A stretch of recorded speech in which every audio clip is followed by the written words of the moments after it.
There was a time in my life when I was very bitter at God. I walked away from God, like a lot of people who are probably watching the program today. Maybe they've had a bad experience in church, or they feel like God has forsaken them and He's no longer there. Well, that's really where I was.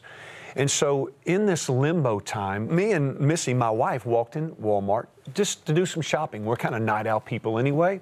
And I was walking down an aisle, and it sounds rather strange, but it is what it is. I walked past a guy I'd never seen, I'd never met, but I sensed something about him.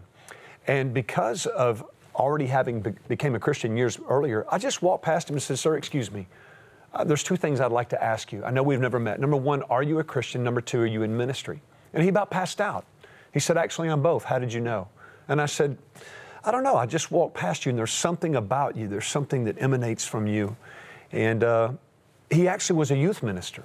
And I had been out of ministry for quite some time.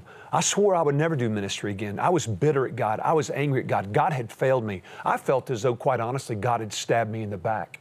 And so through all this, he invited me to come speak to his church. I had been out of ministry for years, and the long and short of it, it was the first time that I operated in my gift, used the gift, the calling that God had given me, that I had walked away from. I was working a secular job for a Fortune 500 company. And I went to this little small town in Texas, spoke to his youth group, thought no one would show up. And there were 66 students that night that said, "I want to know Christ," and receive Jesus as their Savior. Right. And it was my launch back into where I never should have left in the first place, the place that God had called me to be. I was back home.